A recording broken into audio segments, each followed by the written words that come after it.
What up? I got that sitting with that super glue. It's pretty tight already. It's been sitting for a couple seconds. What I'm doing now, I'm cleaning the gasket material that are on the edges. And I noticed on the car that the axle was done already before. I don't know how long ago. It must have been a while ago because it's an aftermarket axle. But I'm gonna make a gasket at the end of the screws, like where the washer would go. Because the axle was leaking from there on the car and just spraying everywhere on top of the gasket leaking. So I'm gonna do that to prevent it from leaking any further out of the screws. Because if you notice, valve cover gaskets also have grommets for the screws so it don't leak. I don't get why axles don't have that, or neither do transparent gaskets on some cars. But I'm going to fix that by making Felpro make a gasket on the end of the screws. That's my favorite sound, a mailman. He's here. Not at my house. He'll be here in a second, but you know what that means. That means I'm getting my R12, bro.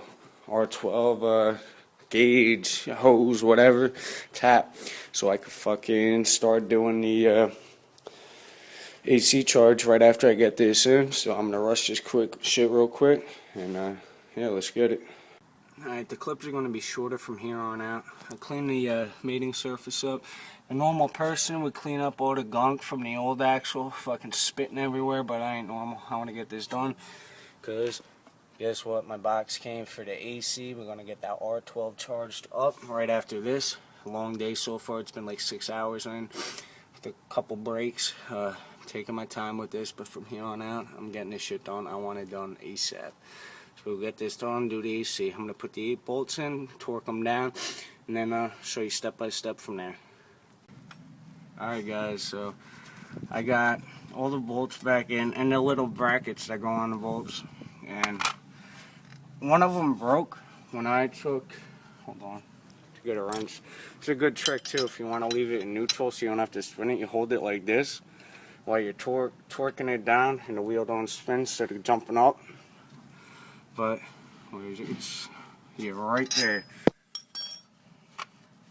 Right there, I broke the one side off, and when I went to go torque it down, it was like twisting up. So I had to cut it off with the angle grinder I had, and then glue it onto the metal, because it was just spinning, and I don't want that coming free eventually and pointing upwards and hitting up against this, cutting a hose. Who the fuck knows? So I glued that on, and I glued the part where the screw is on that, because that was cracking when I was cutting it with the angle grinder. So that's glued on. So now what we're going to do is grab this piece right here, slide it up in there. See those 2 screws above the axle where screws will go? That's exactly where it sits. And just like that. A clip actually, yeah, it looked like a clip for the transmission goes on that. I'm not even gonna bother putting that back on. Putting this guard on here again, because I don't want to do a half-ass job first off and second off. Because if that does leak, I want it leaking on that shield, and that's the sole purpose of it being there, instead of slapping grease all over the transmission. And 2 bolts right here. I'm gonna put that on real quick, and then we're gonna put that one back on, and we're gonna bolt this up, bolt that up. Alright, I torqued that cover down back there, put the tie rod in, and make sure you get that cotter pin in. It's 19.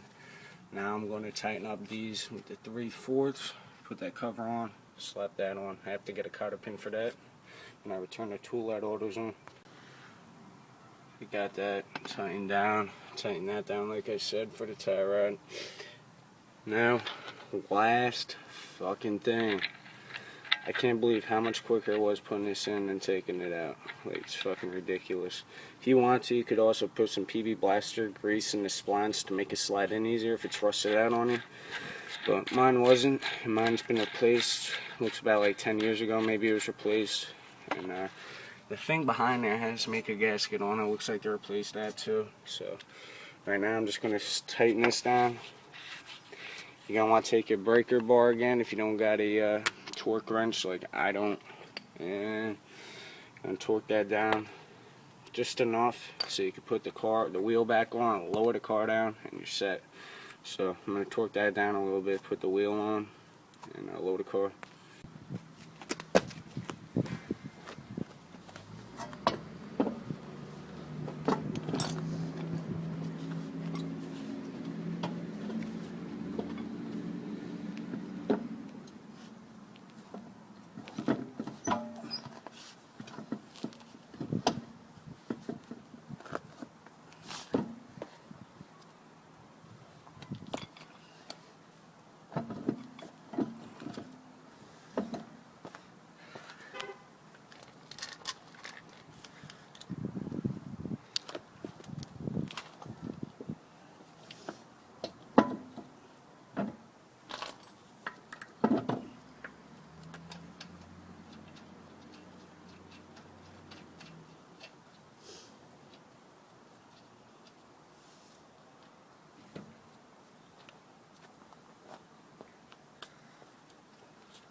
Alright, I got both jacks down.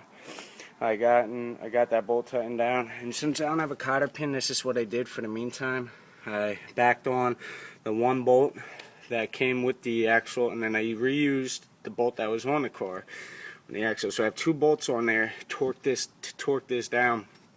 Because I don't have a deep socket, so when this spin, it span the other one behind it to tighten it down further. So I'm gonna leave these two bolts on there for now until I get a cotter pin. I'm gonna clean this mess up real quick and shower, and I'm gonna take it on a test drive.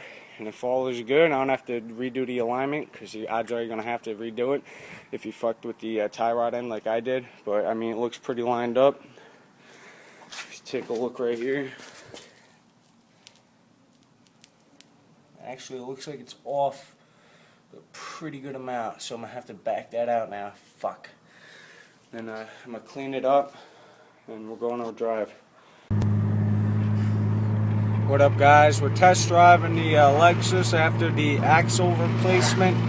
It's the next day. I put on about 70 miles since I replaced it yesterday, and it's been holding up great. The only thing different is that the only thing that happened is I left a wrench in the car yesterday, and it came flying out, and I thought that it was a bolt from the axle. I walked back down the road, and it ends up being a 10mm wrench.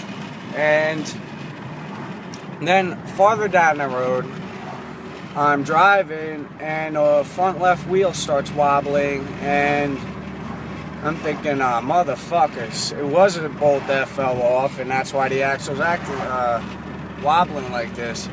I look at it, and the wheel is actually loose because the lug nuts loosened up, I guess, from driving yesterday. So it's been holding up great, so it's awesome. It drives like a brand new fucking car with that tie rod, and it's just crazy how much a difference an axle can make.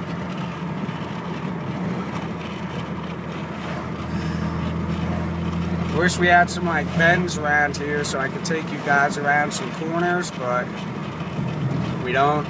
So this is going to wrap up part 3 of the axle replacement and tie rod replacement video. Hope you guys enjoyed. Remember to comment, rate, subscribe. Follow me on Instagram at Liam's Lexus Build. And stay tuned for more videos like this. Alright guys, peace.